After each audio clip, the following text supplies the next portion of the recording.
Muy buenas, José Ramón. Estamos en el cuarto episodio de Conecta y Escucha y, bueno, ¿qué tal? ¿Qué tal todo? Muy bien, aquí encantado de estar contigo.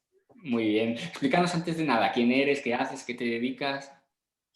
Bueno, yo del trabajo desde hace ya 24 años con chavales que tienen trastornos del neurodesarrollo, que es lo que la gente conoce más popularmente, ¿no? Como los niños disléxicos, los Ujú. hiperactivos, trastornos específicos del lenguaje.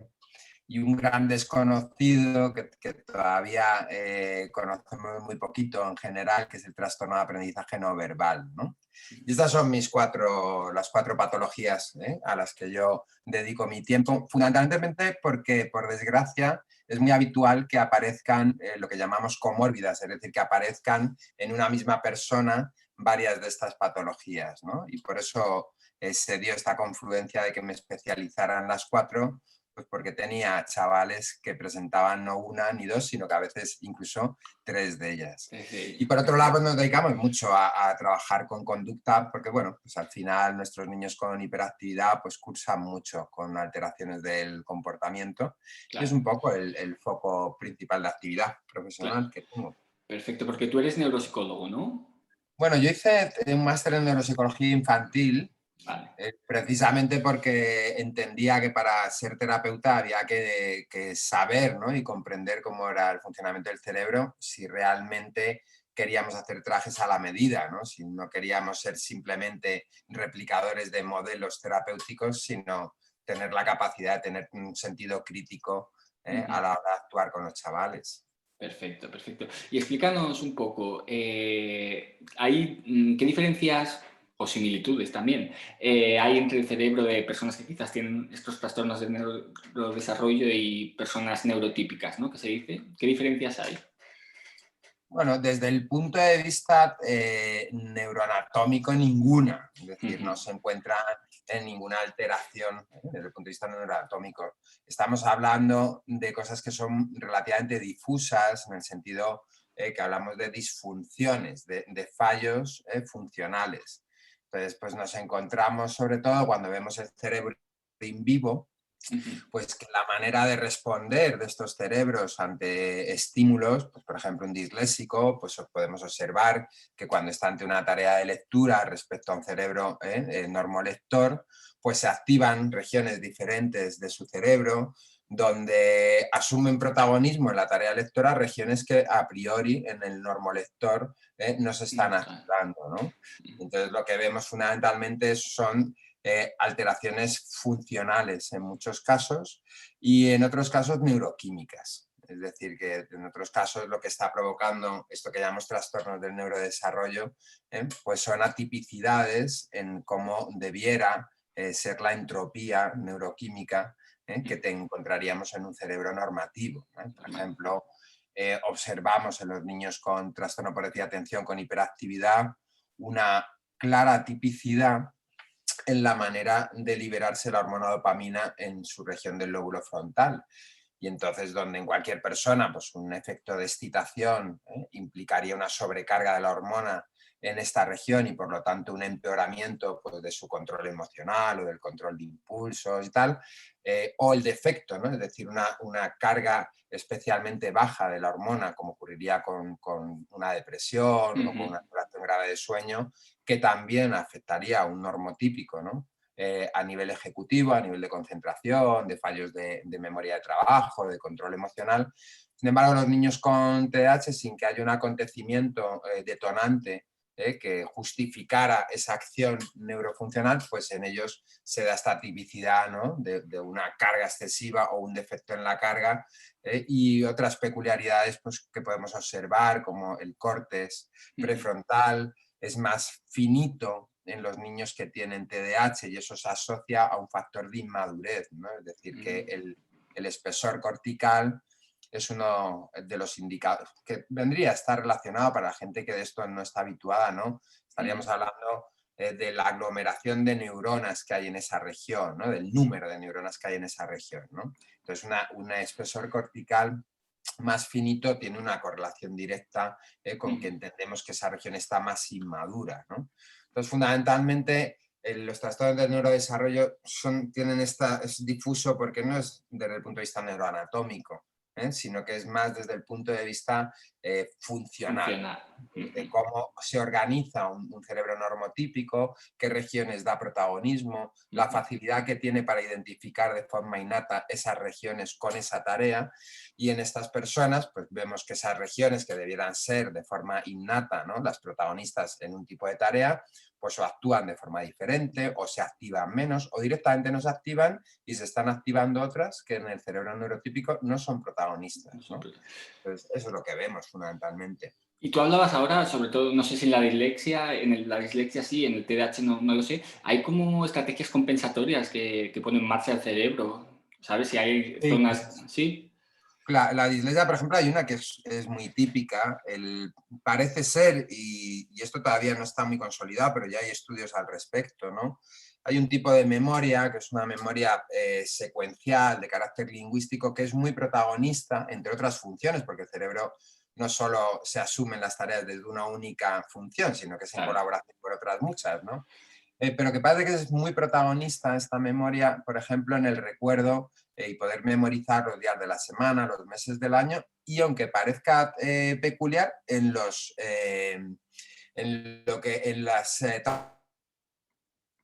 tablas de multiplicar. Y la misma memoria participa en las tablas de multiplicar, ¿no? Y estos chavales, muchos de nuestros disléxicos, no son capaces de memorizar las tablas de multiplicar y las pobres las repiten, las machacan y no tienen esta capacidad de integrar en su memoria a largo plazo esta información. ¿Qué hacen como estrategia compensatoria? Sumar y restar. Entonces, si es 9 por 7, pues yo hago 9 por 5, que es así me la sé, no, sobre todo por estrategia sumatoria, y a partir de ahí, pues lo que hago es sumar dos Sumar. veces. Entonces, eso, por ejemplo, es una estrategia compensatoria. A veces entendemos como una estrategia compensatoria es el que un circuito neurológico, un sistema, ¿no?, esté asumiendo toda la carga de trabajo que tendría que estar compartida. Me explico. Un disléxico simultáneamente, cuando da un golpe de vista a la imagen de una palabra escrita, va a procesar esa imagen desde sus características de patrones visuales, desde la forma en sí mismo de la palabra, no analizando las letras, sino el dibujito. Y paralelamente está procesándolo lo que llamamos el bucle fonológico, que es la interpretación de las secuencias de las sílabas en sus correspondientes sonidos, ¿no? Si yo tengo muy afectada mi capacidad de la identificación de patrones visuales, pues ese cerebro va a reconocer como circuito eficaz el trabajar solo a nivel de decodificación fonológica. Entonces, eso se entiende también como una compensación, es decir, no significa que el cerebro esté asumiendo la tarea desde funciones no diseñadas para eso o no las más eficaces, sino que dentro de que hay varias, como esta sí está haciendo su tarea, pues entiendo que es la que tengo que darle protagonismo. Entonces también eso se entiende como un fenómeno de compensación, ¿no?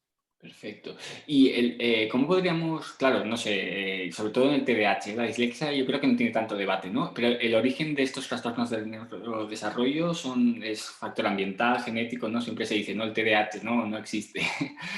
¿Cuál es el Sí. origen? Bueno, es difícil, ¿no? Porque en realidad hay muchas causas, es multicausa este tipo de problemas, ¿no?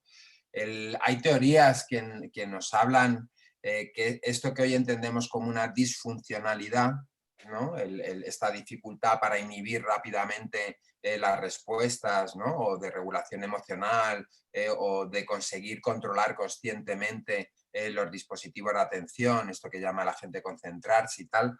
Hay teorías que dicen pues, que en otros nichos ecológicos, en otros momentos de la historia de la especie, ese funcionamiento era eficaz para la supervivencia. Y entonces, pues que a lo mejor esa eficacia histórica durante miles de años dentro del Homo sapiens, ¿no?, pues hace que sea muy persistente. Bueno, pues hay teorías en ese sentido, ¿no? Pero no tenemos muy claro cuál es el origen, ¿eh? Lo que sí sabemos es que hay un conjunto importante de la población, que es un 5% de media, estamos entre el 4 y el 7 de la población mundial, que presentan unas características desde el punto de vista funcional, es decir, que es una coincidencia, ¿no?, para aquellos escépticos, pues es una coincidencia que todo este grupo de población tenga afectadas las mismas funciones, ¿no? La capacidad de control consciente de la atención, de la memoria operativa, las capacidades de organización, de planificación, de perseverancia, de claro. establecer objetivos y metas a medio y largo plazo, y poder mantener el esfuerzo aunque no haya recompensas rápidas. Entonces, esto es una evidencia y además hay una cosa que tiene que llamar mucho la atención para los escépticos, y es que todas las patologías que no son TDAH, pero que presentan estos síntomas también, se observan afectaciones en la misma región, que es en el lóbulo prefrontal, ¿no? Estamos hablando de patologías pues, como puede ser el trastorno límite de personalidad o la bipolaridad o los trastornos del espectro autista, o incluso en disléxicos donde hay regiones compartidas, Ujú. ¿eh? Que están relacionadas con toda la organización, planificación del proceso lingüístico, ¿no? Es decir, que hay que darse cuenta que áreas muy protagonistas en el lenguaje, como Broca, ¿no? Pues se encuentran en localizaciones geográficas compartidas con el lóbulo frontal. Entonces, bueno, no tenemos claro, sabemos que hay factor genético, los estudios cada vez confirman más que hay indicadores Ujú. genéticos que apuntan, que advierten de las posibilidades de fallos ejecutivos. Sabemos que hay factor hereditario, por lo tanto tiene que haber un factor genético, porque la coincidencia antecedente familiar Es eh, grande, ¿no? es la probabilidad de herencia superior a la propia altura, que es una cosa que Ostras. la talla no es algo que heredamos, ¿no? Ujú.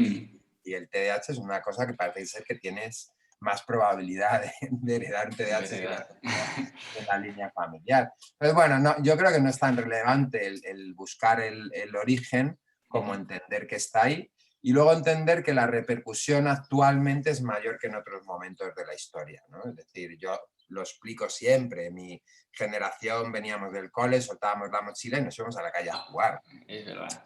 Con lo cual, esa expresión sintomatológica quedaba muy diluida en la propia ecología, ¿no? Y en la demanda de mi actividad diaria. Ahora, claro, si yo llego del cole, tengo que hacer 3 horas de actividad académica, clases particulares, el inglés, no sé qué, pues claro, estamos hablando de que la expresión del problema va a ser mucho más virulenta, como podemos entender cuando uno tiene alergia a las gramíneas y está en primavera cerca de un campo de trigo. Claro. Pues la expresión va a ser tremenda, ¿no? To- Y esta sociedad, pues es verdad que para los chicos con afectación ejecutiva, eh, lo que está implicando es que sea más llamativa la expresión del problema, ¿no? No es lo mismo caerte 20 veces de la bici o subirte el más alto al árbol y tal, a tener que estar todo el día en casa con tareas de control ejecutivo y de demanda ejecutiva. Claro, totalmente. Y ahora hablabas, ¿no? De estas tareas ejecutivas. ¿Podrías definir un poquito, ¿no? Porque sí que se habla mucho, ¿no? De funciones ejecutivas, pero ¿no? Incluso hay gente que habla de constructo, porque al final cada uno lo define de una manera. ¿Podrías tú decir qué es para ti las funciones ejecutivas? Sí, vamos, yo creo que el marco conceptual, porque las palabras nos sirven para entendernos, ¿no? Ujú. Yo acepto perfectamente, porque está bien argumentado cuando se habla de constructo, o cuando se intenta ser más reduccionista y hablamos de funciones, ¿no? A mí lo que me interesa fundamentalmente es que se comprenda, Claro. entendiendo que los dos marcos hablan de lo mismo. Lo primero que hay que entender de las funciones ejecutivas es que es la única región de nuestro cerebro donde nos permite tomar conciencia plena. De hecho, una de las peculiaridades del Homo sapiens respecto a cualquier otro animal es la capacidad de toma de conciencia plena del yo respecto a los individuos y al universo. Eso es Ujú. una cosa que la gente no termina de entender, la importancia que eso tiene. Ha sido definitivo en la supervivencia de la especie. Esto en los estudios del espejo, donde ponen animales delante de un espejo y las reacciones son claramente que el animal no se No, no. reconoce en el espejo. Ujú. Hay muy poquitos animales que poniéndoles una manchita en la cara indaguen en su cara y no en el espejo. Ah, Que es un experimento para identificar qué animales tienen cierto nivel de toma de conciencia, mientras claro. que ninguno llega al nivel de conciencia plena.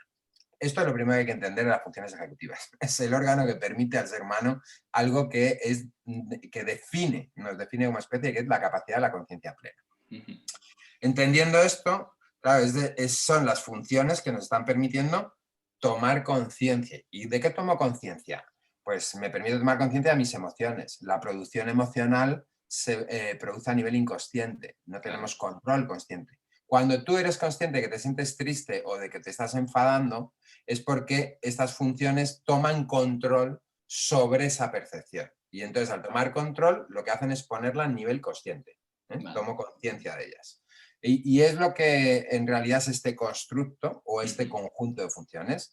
Un conjunto de funciones neurológicas que nos permiten tomar control sobre las acciones neurocognitivas, las emociones, el pensamiento, la activación de todo ese backup que tenemos de respuestas ya grabadas y aprendidas, ¿no? Entonces, yo tomo control y digo, oye, voy a emitir esta respuesta, es decir, que le voy a decir una barbaridad a mi jefe, pero también tomo conciencia de que si emito esa respuesta va a venir ese futuro, es decir, que visualizo conscientemente el futuro, la que llamamos consecuencia, y entonces tomo control de mi emoción y digo, pues mejor que te calmes un poco y que no pongas en marcha la respuesta y que busques conscientemente, elabores conscientemente otra estrategia que te beneficie.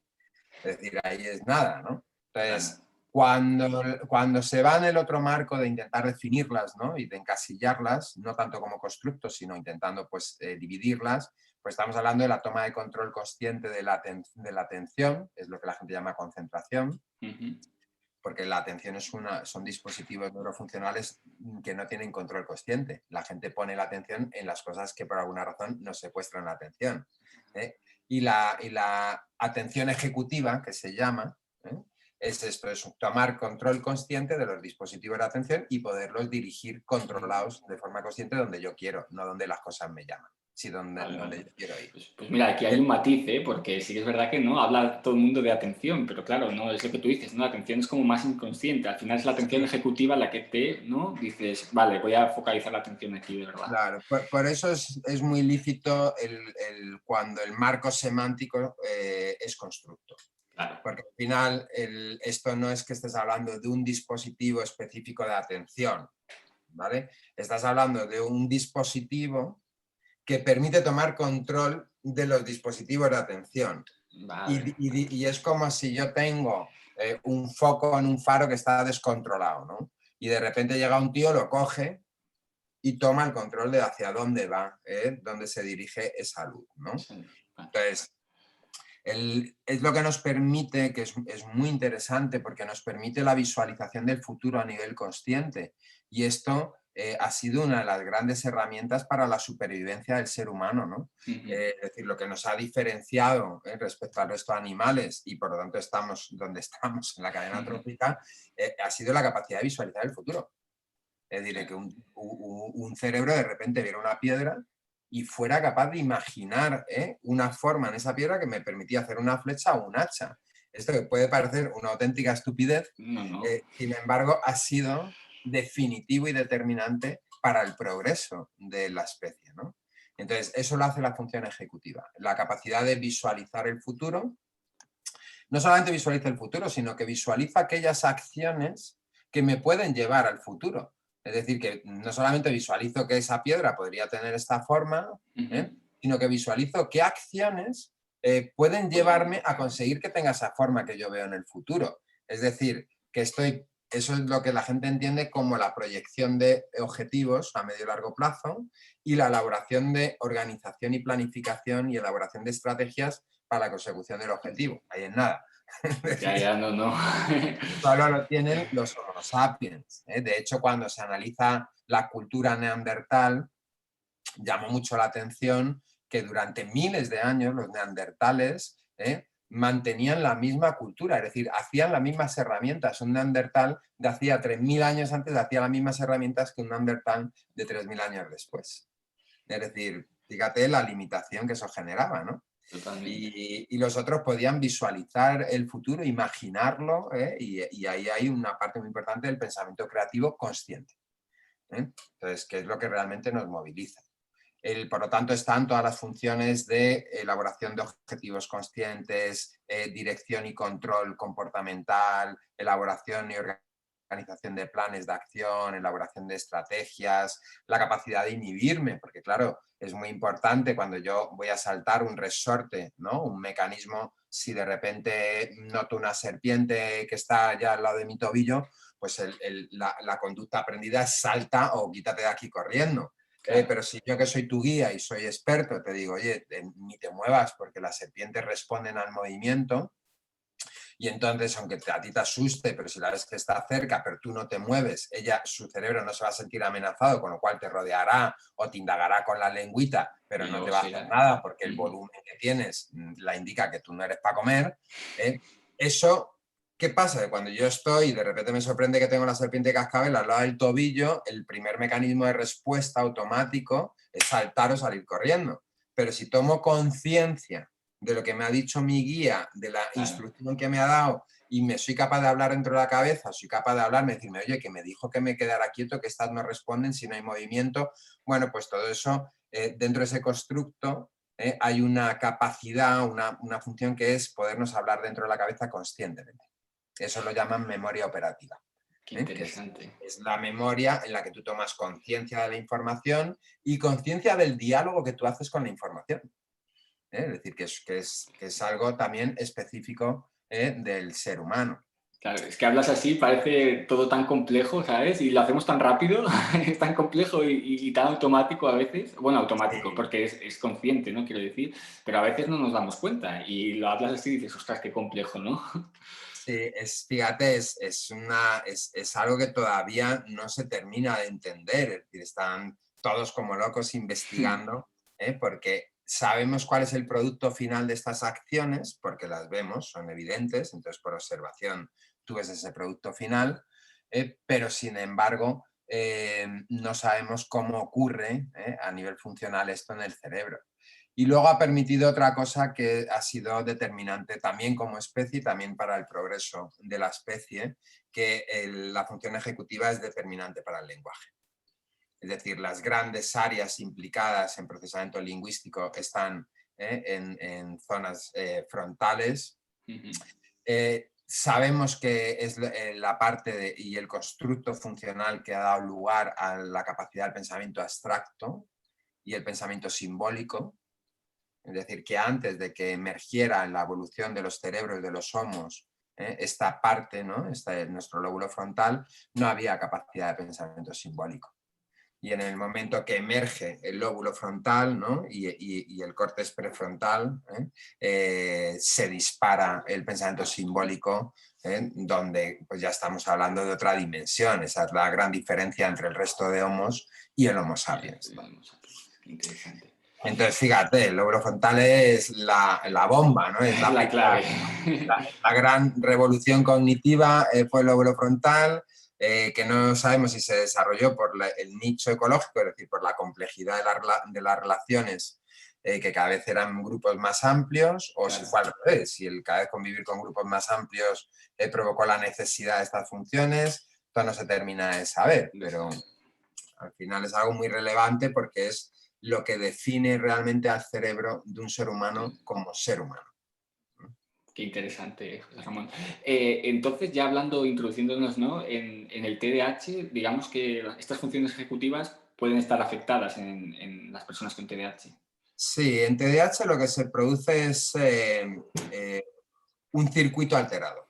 ¿Vale? El cerebro tiene un circuito muy interesante que es la conexión de su sistema límbico, que es donde están esas estructuras más relacionadas con lo emocional, que nos gusta mucho, enseguida nos gusta lo emocional, Ujú. pero claro, no solamente lo emocional, con el aprendizaje.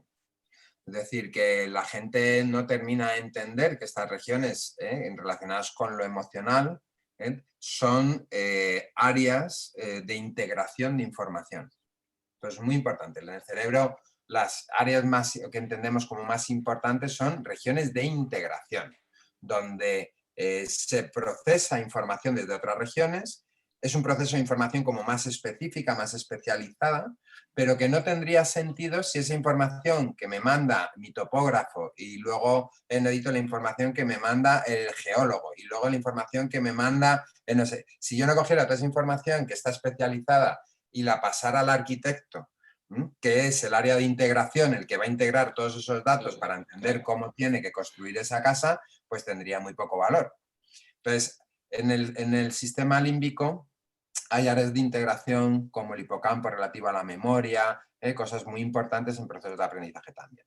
Bien, y lo que entendemos como las funciones ejecutivas es un constructo de áreas de integración. Eso es la maravilla, es decir, es el gran sistema integrador de la información en el cerebro, ¿no? ¿Qué hay? Pues hay un circuito donde se conecta, hay una carretera que conecta el sistema límbico directamente con el sistema ejecutivo. De hecho, el cerebro sabemos que funciona en un formato tsunami, donde se activa a nivel límbico, pasa a cortes posterior y luego termina en lóbulo frontal si es necesario, porque la mayoría de las acciones no tengo que ser conscientes de ella, si no estaríamos locos todo el día con un ruido tremendo, ¿no? Pero no se produce un efecto down, ¿vale? De bajada. Mientras que este circuito, esta conexión, que es muy interesante, es la que en el cerebro la única que hay que tiene efecto up-down, ¿no? Es decir, que sube la información al lóbulo frontal y baja la información del lóbulo frontal al límbico. Y entonces hay esta autopista de doble dirección, que claro, es la gran maravilla de la arquitectura cerebral, ¿no? Es la última evolución maravillosa de la arquitectura cerebral.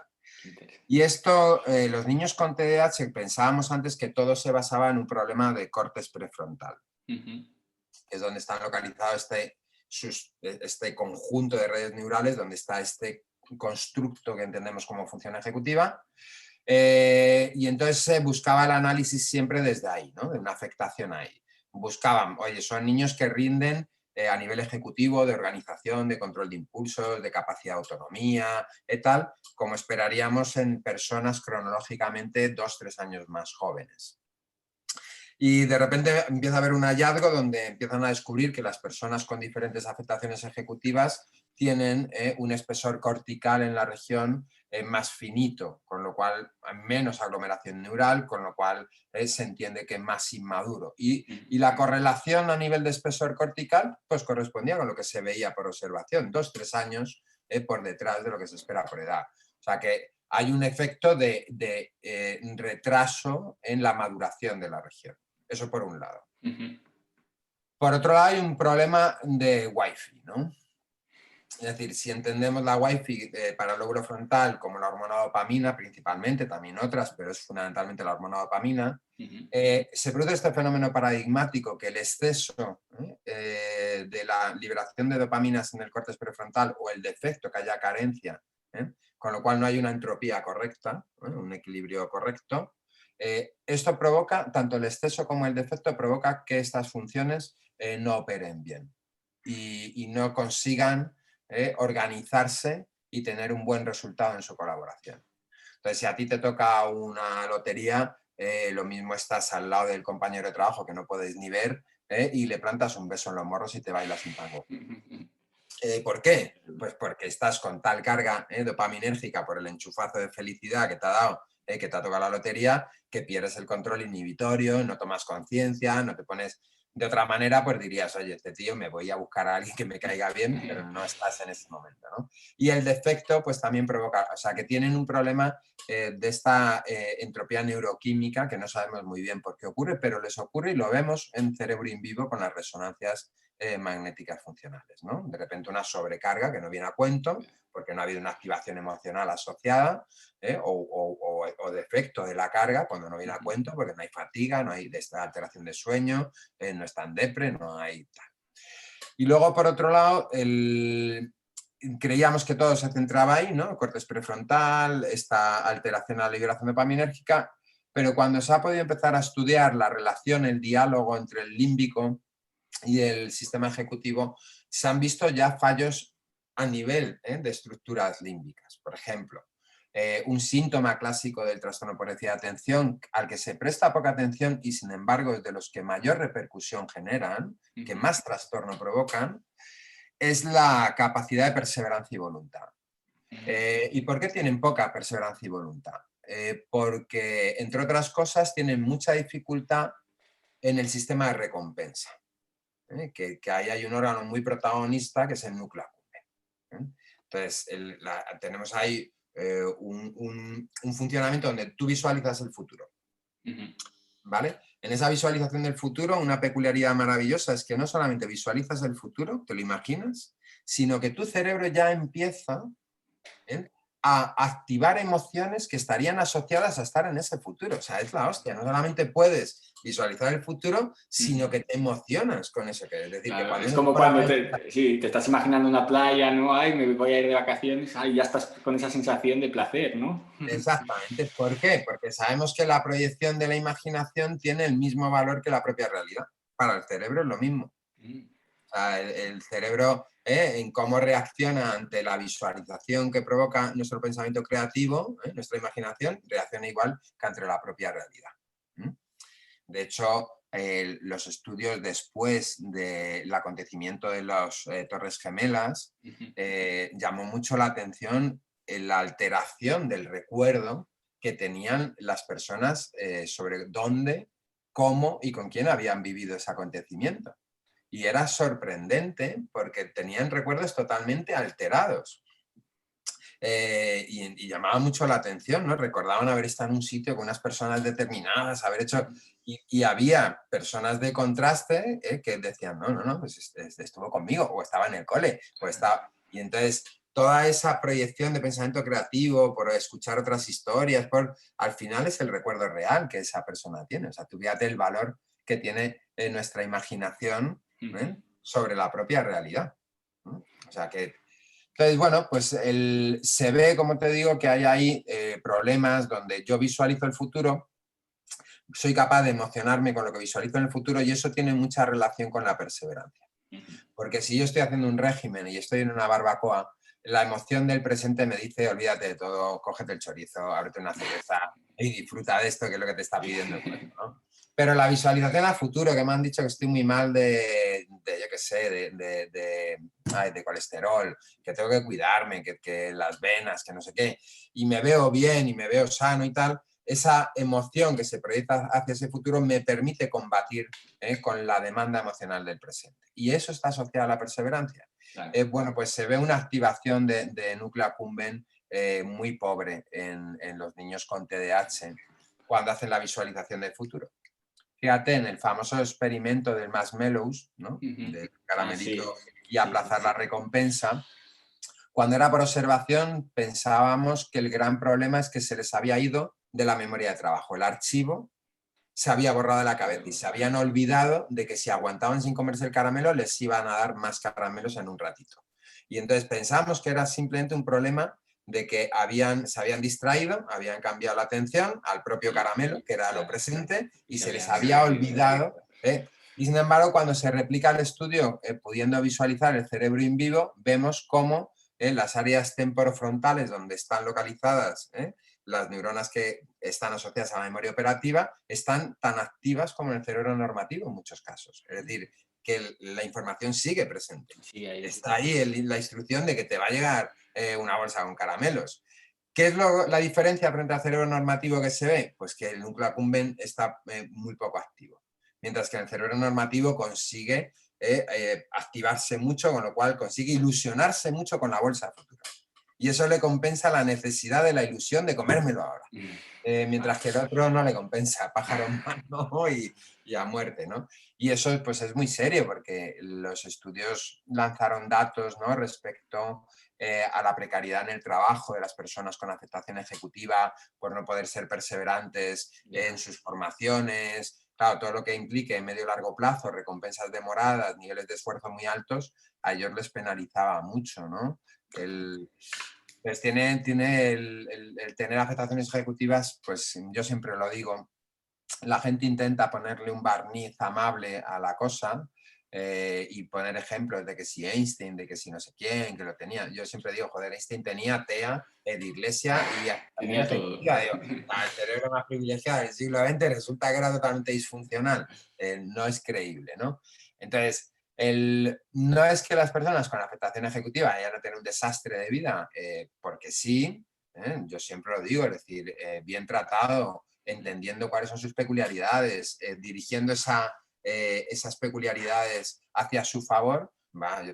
Yo 24 años en esto, yo tengo pacientes que son adultos hoy, hechos y derechos, que van como un tiro con unas vidas fantásticas y que no supone un problema objetivo, pero porque se han hecho todas las cosas que había que hacer para dirigir eso bien.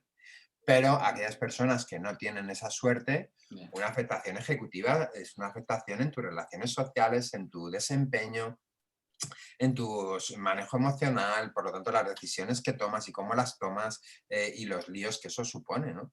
Entonces no se puede minimizar cuando hablamos, ¿no?, de si existe o no existe. Yo, mira, a mí me da igual si existe o no existe. Lo que hay es una evidencia empírica de una expresión neurológica con una coincidencia en la repercusión en las personas que presentan esa expresión y con unas historias que están muy medidas. Es decir, que cuando se construye y se generan tratamientos o vas controlando aquellas cosas a nivel familiar o del entorno que supone una protección para esta población, vemos historias y biografías totalmente normativas, pero cuando eso no se construye, y se deja suelto al personaje sin los dicos de contención necesarios, se construyen otras historias que son coincidentes entre sí. Con lo cual me da igual si hay nombre o no hay nombre, o si el origen está claro o no está claro, porque lo que sí hay es la expresión del problema y hay que atenderlo. Totalmente. Y ahora, cuando hablabas de esto de la perseverancia y tal, también se me venía a la cabeza muchas cosas de las que decías con la adolescencia, ya no con TDAH, sino ¿no? La gente neurotípica. Entonces, TDAH y adolescencia, ¿cómo ves esa combinación?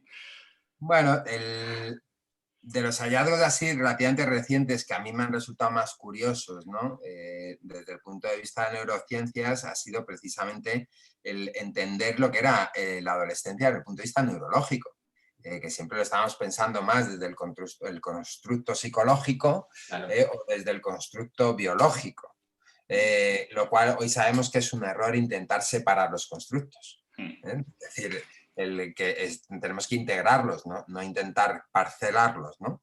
¿Pero qué sabemos? Pues sabemos una cosa muy peculiar, que en lo que es la etapa vital de la adolescencia, pongamos 12, 14, 16, 18, se produce una poda neural en el córtex prefrontal, es decir, la muerte de muchas neuronas que forman parte de esas estructuras donde está el constructo de función ejecutiva. Y por lo tanto es como si estuviera el edificio en mudanza. Con lo cual, pues se trabaja peor, ¿no? Cuando se está en mudanza, pues las cosas no están todas en su sitio y tal. Entonces, claro, los adolescentes pues tienen peor control inhibitorio, peor regulación emocional, peor capacidad de concentración y sostenimiento de la atención, están más disejecutivos. Pero fíjate, es muy interesante porque si analizas desde el punto de vista más antropológico, los grandes conquistadores o los grandes pensadores o los grandes inventores o los grandes científicos, su momento más potente a nivel creativo o de acción transformadora se produce en esa etapa. Ahora lo tenemos muy desvirtuado, ¿no? Porque es una sociedad que ha trasladado mucho, ha infantilizado mucho esa etapa, pero si tú piensas en los grandes conquistadores, Alejandro Magno, tal, mira en qué edad era en la etapa de la mudanza ejecutiva, hasta que en varones hasta los 25, 26 sigue ahí hasta que llega a la madurez, ¿no? Y en los grandes científicos, las grandes ideas, ¿no? Las producen entre los 19, 21, 22, 23. Luego otra cosa es que se tiren toda su vida revisando estas ideas, ajustándolas, trabajando sobre ellas, pero lo que es la producción de la idea original, potente, transformadora, con lo cual es muy interesante que se produzca este desajuste disejecutivo, porque en cierta manera te permite no tener tanto control consciente. y Claro. ser un poquito más disruptivo y más Sí, sí, rompedor. lo que tú dices, ¿no? Creativo, ¿no? Esas ideas que a veces inhibiríamos y diríamos, uff, esto es una locura. Ellos a lo O el mejor, momento de indagar y probar, ¿no? Y claro, arriesgarte a probar y tal. Entonces, es verdad que conlleva su riesgo, pero que es verdad, desde el punto de vista antropológico, ujú, es muy interesante que esto ocurra y además no solamente es muy interesante, sino que analizándolo fríamente es muy importante para el progreso también. totalmente. Y lo que te decía, ¿puede ser que en el TDAH esto se agrave? O sea, esta poda, ¿no? O se queda No es que sea grave, es decir, pasan por el mismo proceso, por eso. pero ya en un cerebro con afectación. Es Claro. decir, claro, yo estoy hablando que si tengo un chico de 11 años o de 10 años con un rendimiento ejecutivo en cuanto a la autonomía, al control de sus impulsos, tal, de un chico de 7, digo, bueno, pues la cosa tiene sus riesgos y va a generar sus problemas, pero es mucho más, la puedo acoger mejor desde fuera. Pero cuando yo tengo 16 años y tengo un rendimiento ejecutivo, un tío de 13, ¿quién me controla cuando salgo con mis colegas a la calle y aparecen las drogas o las decisiones sobre Uf, sexualidad o sobre coger una moto cuando no he cogido una moto en mi puñetera vida, pero mi amigo me la deja? ¿Eh? ya. Entonces, el problema es que efectivamente es un momento muy, para ello yo digo, el tsunami adolescente, ¿no? Porque es un momento donde está lo puramente adolescente, ¿no? Con chavales que tienen peor control, es decir, la adolescencia sí yo la entiendo como una tormenta perfecta, Ujú. pero están ahí al timón, ¿vale? En el TDAH, pues están al timón un rato, luego se han bajado a la bodega a beber algo, y cuando se quieren dar cuenta el barco está escorando, se dice, ahí va, coño, que me ha olvidado el timón, pues sube otra vez para arriba. Entonces, es eso, es el barco en tormenta perfecta, pero con el piloto, ¿no? Con el capitán y el piloto despistados y no dando prioridad a lo que hay que dar prioridad. Entonces, claro, el factor de riesgo es mucho mayor. No se puede disociar la peculiaridad neurofuncional de la propia biología y el desarrollo histórico, ¿no? De la biología del cerebro. Los niños TDAH pasan por el proceso adolescente con su Claro. peculiaridad disejecutiva. Genial. Y José Ramón, entramos ya en consejos prácticos, ¿no? Que mucha gente, pues es lo que al final, ¿no? Le interesa porque después lo aplica, ¿no? ¿Qué cositas podrías, no sé, algún consejo desde casa, desde la escuela, no sé, cómo trabajarías o cómo trabajas tú en este caso con Bueno, a personas? mí cosas que me parecen siempre muy básicas es ajustar expectativas. Uno de los grandes dramas en la relación de los TDAH con el entorno, tanto familiar como escolar, es que ponemos la expectativa en función a su capacidad. Son niños tan brillantes o tan poco brillantes Claro. como cualquier otro, desde el punto de Ujú. vista de capacidad, o desplazamos también la expectativa a la etapa cronológica. Y entonces, cuando yo pongo las expectativas en capacidad y en esta etapa cronológica, voy a tomar muchas decisiones equivocadas. Claro. ¿Por qué? Porque aunque un niño tenga la capacidad, que me la demuestra cuando él quiere, está interesado, está motivado, me lo demuestra, mira cómo monta el Lego o cómo razona esta película, mucho mejor que el hermano, o cuando él está interesado porque el profesor le tiene enamorado, cómo redacta y hace no sé qué. Ujú. Y luego desde el punto de vista de edad, es que ya tiene 16 años, esto ya es esperable, ¿no? Cuando la gente lo que no entiende es que lo que realmente nos permite trasladar las capacidades a competencias, es decir, habilidades y destrezas concretas del hacer, ¿no? Y además a tener autonomía en el uso de la competencia, Ujú. es la función ejecutiva. Con lo cual, esto es lo primero que uno tiene que entender, que la expectativa tiene que estar en función a esta dificultad, inmadurez y dificultad que tienen para organizarse, para su autonomía, para prever consecuencias, para concentrarse y tal, ¿no? Porque evita muchos conflictos y muchos roces y muchos malentendidos. Claro. Otra de las cosas que está relacionada con la expectativa, que es muy importante, tiene relación con la motivación, las cosas que sabemos sobre motivación, ¿no? Si yo a una persona le pongo un reto constantemente que está muy por encima de su nivel de competencia, conocimiento, habilidad o destreza, esa persona no va a poderse mantener motivada. Claro. ¿Mm? Entonces estos chicos estamos siempre poniéndoles retos en función a la expectativa intelectual o cronológica, tanto en casa como en la escuela. Y luego la gente dice, pero es que ¿cómo le puedo motivar? Que de esto ya no quiere ni ir a hablar. Y claro, porque tiene 14 años y llevas desde sus 6 años, que empezó con la escritura, poniéndole retos muy por encima del nivel competencial que él tiene para poder asumir ese reto. Claro. Con lo cual están motivados totalmente y además con una mentalidad donde lo que han aprendido es que eso es imposible y eso es inviable. Claro. Entonces, otra de las cosas que es muy importante es ajustarles bien los retos. Es decir, que tenemos que entender que para estos chicos no es asumible que hagan a lo mejor 10 ejercicios de matemáticas, porque la función ejecutiva no tiene la capacidad ni de control atencional para tanto tiempo, ni de perseverancia para tanto tiempo, la recompensa es muy demorada, entonces pues yo tengo que bajar el reto y que me haga 2, por ejemplo, Claro. para entenderlo. O que haga la cama, es que ya tiene 12 años y tendría que hacer la cama solo. Digo, sí, está bien el reto, pero acércalo a su competencia. No pretendas que te haga una cama como el expositor del Zara, porque le has puesto el reto imposible. Claro, Entonces claro. va a perder toda la motivación. Que estire el edredón del IKEA y que te tire los cojines haciendo un gancho y que mientras no caigan en el suelo ya nos valga, es decir, que haya cumplido el reto. Porque sabemos que es así como uno puede crecer, ajustando los retos, yendo cada vez a más. Pero si yo el reto siempre te lo alejo mucho de Claro. tus posibilidades. Y luego yo creo que es muy importante el ponerse en manos de buenos asesores.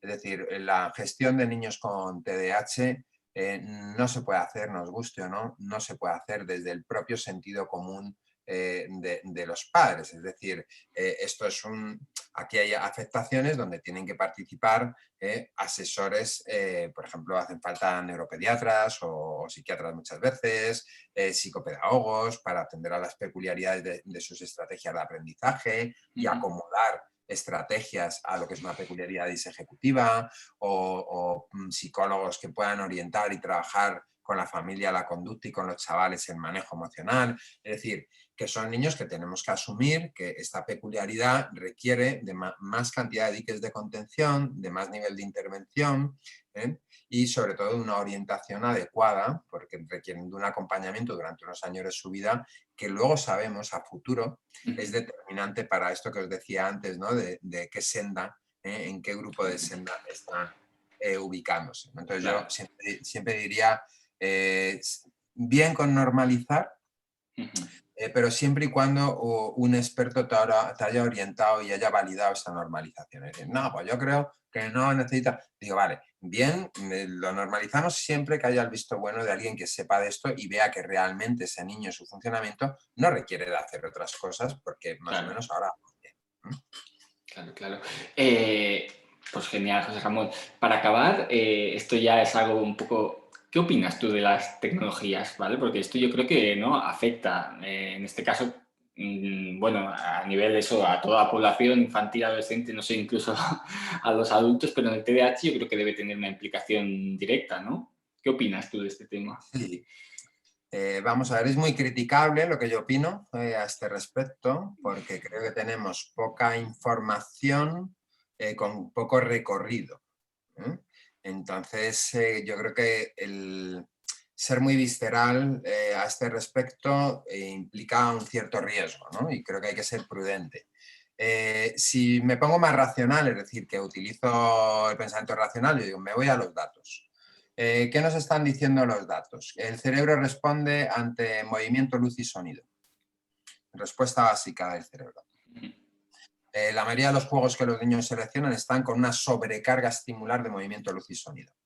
El cerebro tiene tendencia a replicar, buscar replicar aquellas experiencias donde el nivel de esfuerzo es muy bajo y el nivel de placer o satisfacción o curiosidad es muy alto. Muy alto. Digo, lo que se produce en las dinámicas de juegos como el Fortnite y como los juegos que seleccionan principalmente cumplen este criterio. Ya cumplen el de movimiento, luz y sonido y cumplen el criterio de niveles de esfuerzo muy bajos con niveles de recompensa muy altos sin demora de esa recompensa. Digo, bueno, ¿y esto qué me dice a nivel más del entresijo neuro? Digo, eso implica activaciones dopaminérgicas, de catecolamina en general, ¿no? De sustancias relacionadas con la percepción de placer de forma muy, muy, muy explosiva, con mucha carga y de forma muy continuada en el tiempo. Digo, uy, ¿esto a qué correlaciona esto? Esto correlaciona con los fenómenos de adicción a drogas psicoactivas, es decir, donde el aumentar la carga de estas moléculas en el cerebro, como hace la cocaína, que se metaboliza en dopamina, y el efecto agradable que percibe el consumidor es que hay más carga de la hormona dopamina generando la sensación de bienestar, lo que provoca es un efecto de especialización de las neuronas receptoras de estas moléculas. ¿Y eso qué significa? Eso se llama adicción. Y eso es la adicción física pura y dura. Es decir, lo que uno llama mono es cuando no se está liberando ya esta cantidad de moléculas y estas neuronas especializadas piden su carga, que han aprendido a que tienen que tener tanta carga. Y ahí está el estrés y tal. Digo, bueno, genera adicción. ¿Y qué es lo primero que sabemos de la adicción por observación? Alteraciones en la conducta socioemocional, es decir, aislamiento, irritación, dejar responsabilidades para dedicar a lo otro, alteración del comportamiento cuando no se tiene, tal. Digo, joder, todo esto se está cumpliendo. Y esto es lo que nos está indicando la investigación ya con unidades hospitalarias para desintoxicar, claro, ya están las unidades hospitalarias para desintoxicar, ya se han visto que se producen fenómenos de adicción neurofuncional, de especialización de receptores, con los síntomas clásicos de las adicciones, de alteración socioemocional, los mismos que esperamos en otras adicciones.